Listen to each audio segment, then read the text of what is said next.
Hi, everybody. Welcome to part two of my interview with my new friend, Clara Reynolds, who is the CEO and president of the Crisis Center of Tampa Bay.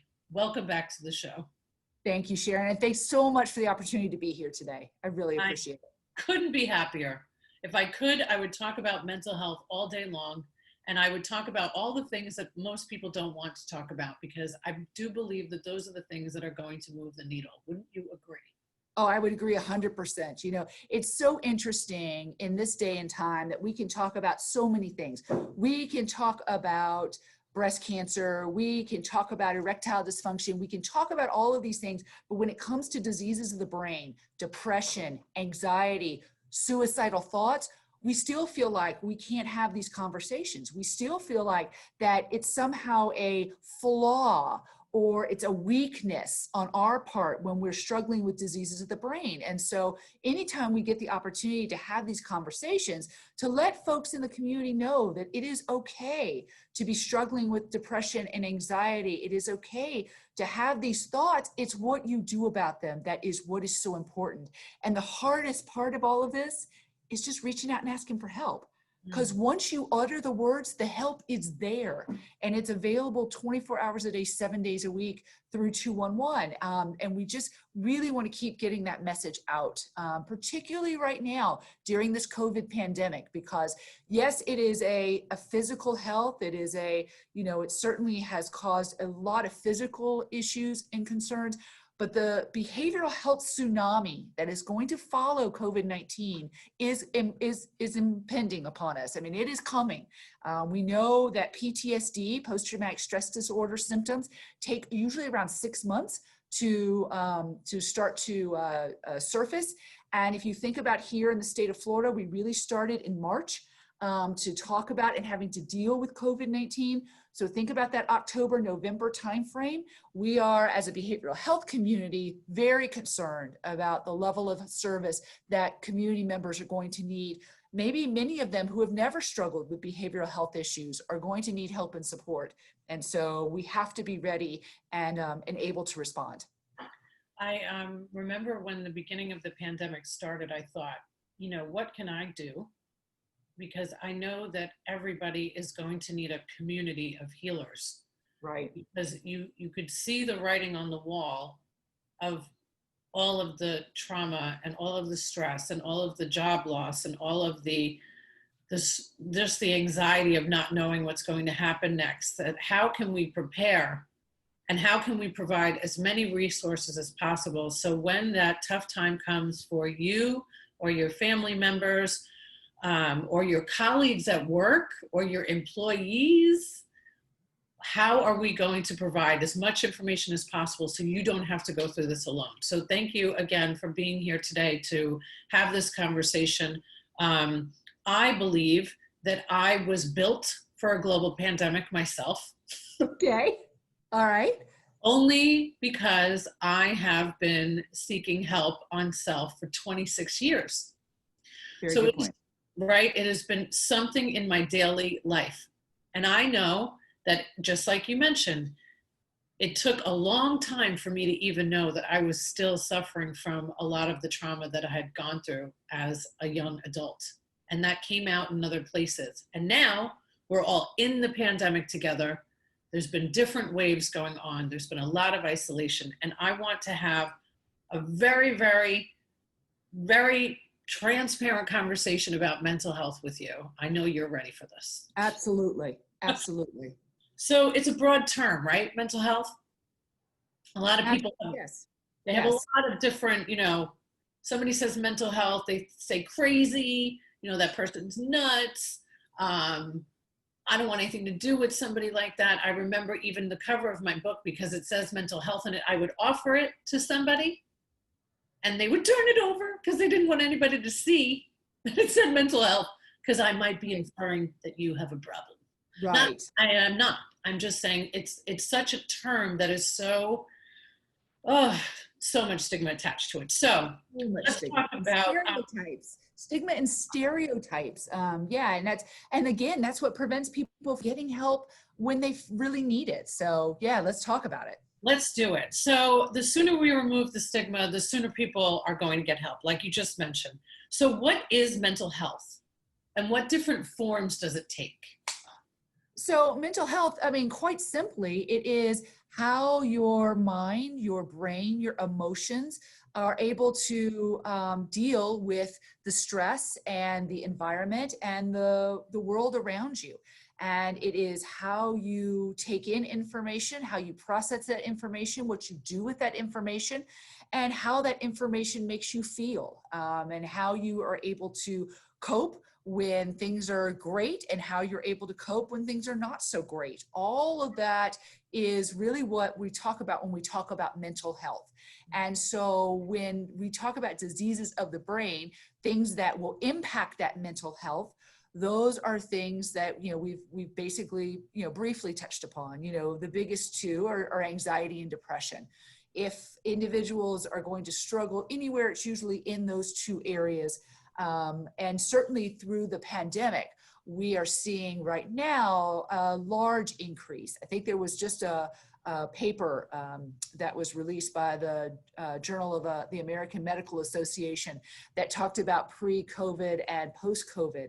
And I think percentages in the realm of a 28% increase in individuals identifying as having a depressive or an anxiety related either event or situation or actual diagnosis. So we know that COVID-19 has impacted us for a variety of reasons. And, you know, one of the biggest has been the fear of the unknown, not knowing when this thing is going to end, and the isolation. Humans were not meant to be isolated individuals. And while Zoom is unbelievably amazing technology, there's something to be said for a hug, for a handshake, for a pat on the back. Those touch points, humans are physical touch creatures. And to not have that, particularly for those of us out there who are alone right now, that may not have a spouse or family nearby or living with them, this can create some significant behavioral health challenges. And so we're finding ways that individuals are coping with that. Sometimes it's utilizing food or alcohol. Sometimes it's utilizing baking or reading or activities. So again, for those individuals that do reach out and ask for help, we look to, the first question we ask is, when you felt good, what were some of the things that made you feel good? And let's talk about them. And let's talk about how do we help you get back to that place so that you can find some joy, find some happiness in your life, because that becomes the building block for everything else that we do from that point forward. And so that's just some of the examples of what, when we talk about mental health, of what it is, and then how we can, you know, identify issues with it, and then how do we get you to a better place? And so, Claire, tell me a little bit about what changes you've experienced as the Crisis Center of Tampa Bay. What has happened through COVID-19? Well, we certainly did see an increase in our volumes of calls, and obviously we started, you know, there was no COVID, you know, prior, you know, in 2019. So we started tracking COVID calls around February 29th. And what we saw, what started to be a trickle of calls around, concerns about physical behavior, or I'm sorry, yeah, just physical symptoms and concerns about the physical aspects of the virus, really started morphing at the end of March, beginning of April, when individuals were losing their jobs. They were concerned they were going to be kicked out of their living situations. They didn't know how they were going to put food on their table. Their children now needed some sort of education. All of these things really started to bubble up. And so we saw our call volumes really increase. We've taken over 9,000 COVID specific related calls since March. And those calls have really start with financial insecurity, financial concerns, layoffs, financial distress. But again, you've got to peel back that onion to get to the underlying roots of what's going on. And under it all, there's so much anxiety about the future. There's so much concern about when are we going to get to the new normal. That those are the kind of calls that we've seen. And we've really, you know, because of the pandemic ourselves, we really had to change how we were providing services. And so we went to a remote workforce, which meant that we had to provide, you know, support that was happening right there in the call center. Now was having to happen via Zoom and via Teams and via this electronic environment. And so we had a lot to learn and a lot of work to do to make sure that we were still staying connected while being physically distant. I think that really impacted us here at the Crisis Center of Tampa Bay more so maybe than in some of the other businesses, because we rely on each other so much. We rely on that peer. We rely on that supervisor to help check in and make sure that the folks that are taking those calls are okay. Those folks that are doing the rape exams are okay. And all of that had to really transition to this virtual space. So we've learned a lot. Just like I think every one of us. Can I ask, did your therapists, they all went to telehealth? They all went to telehealth. We're just now starting to bring therapists back into the office. So they've been doing teletherapy for about 6 months now. Do you find that most people want to come in person or stay doing telehealth? We have a lot of folks that want to stay doing telehealth. Young children don't do so hot on telehealth. Here we are back at school. Yeah, you know, so little people, 4, 5, 6-year-olds, they have a harder time engaging in the therapeutic process because you got to keep their hands busy. Because when their hands are busy, their mouths will move. So doing play therapy and working in Play-Doh and things like that, it's a little bit more difficult when you're Zooming. So we do have some folks that are coming back into the office because they want that face-to-face. But the majority are still going to stay online. Forgive me for not knowing the answer to this, but do you offer resources for people that have lost their jobs?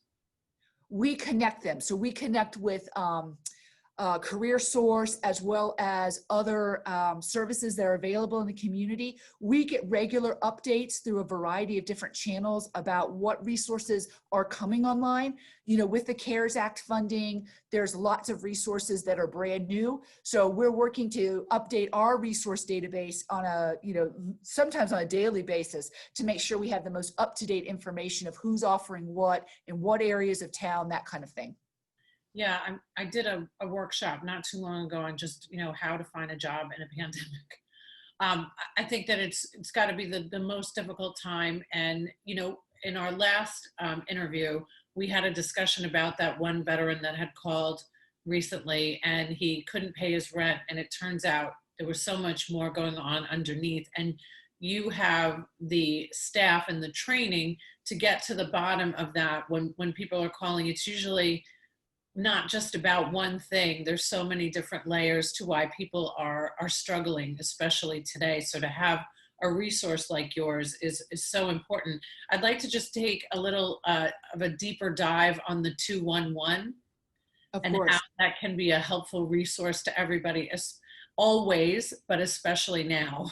Especially now. 211 is a line. It's available 24 hours a day, 7 days a week, no matter where you are. You can call 211 on your cell phone, you can call 211 on your landline, and you're going to be connected to an individual who has been specially trained to be able to help you problem solve your crisis. And a crisis is just a life problem that needs a solution. So what may be a crisis for me may not be for you, Sharon, may not be for other people. So we use an individualized approach to get folks assistance and support. And we provide that here in Hillsborough County. We serve around 100,000 callers a year on that 211 line, as well as our other support lines. And you're taking calls from, the Skyway Bridge when somebody makes that phone call. It's connecting to the Crisis Center of Tampa Bay. It does. And that call box doesn't ring very often, but when it does, you've got one opportunity to really be able to impact somebody's life. And one of the things we've been able to do is work very closely with the Department of Transportation, with the Florida Highway Patrol, to be able to keep folks on that phone and talking, while we are also making sure that Highway Patrol is getting up there, other help and support is getting to that individual. Because if somebody picks up that call box, they want help. They want somebody to help them. And so we are honored to be able to do that work in conjunction with other community partners. Florida Highway Patrol, Department of Transportation. That's fantastic. So for everybody that is listening or watching today, and if you have somebody that might be suffering in your life, or you yourself feel as though you could use help and maybe you don't think it's actually a crisis, Clara, what would you recommend for somebody that is struggling themselves and not knowing what's next to do? You know what? That's the beautiful thing about 211 is it's available for anybody for any reason. So you may not be ready today to talk about your suicidal thoughts. That's okay. Call 211. Maybe talk about another resource. Or maybe you don't want to talk about yourself, but you want to talk about your friend. Absolutely, you can do that with 211. 211, again, it's available for you where you are today. And one of the most important things, I think, Sharon, for your audience to know is that it's an opportunity just to be heard. Just to be heard. Sometimes just being able to talk to somebody who is strictly there to provide you with emotional support and to listen to your story, that can oftentimes be more therapeutic than hours of therapy. Amen. So pick up the phone, call 211. It is available 24 hours a day, 7 days a week.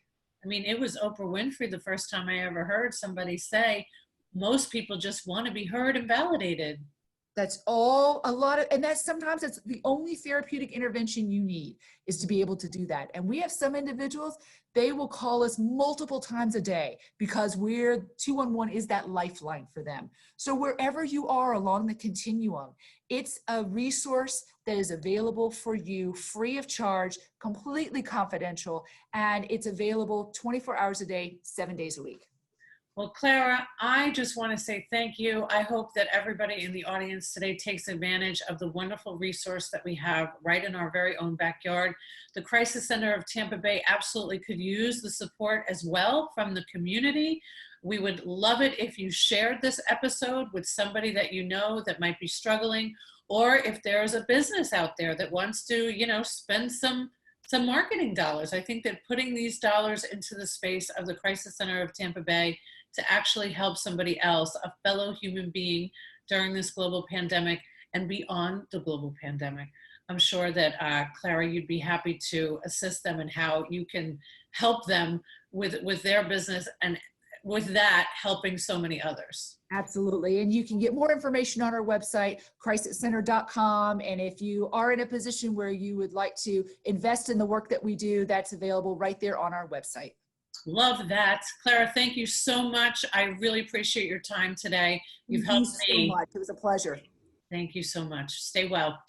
You too. So don't forget, if you mention that you have seen the show or listened to the podcast, Thai Technology, 3 months for free.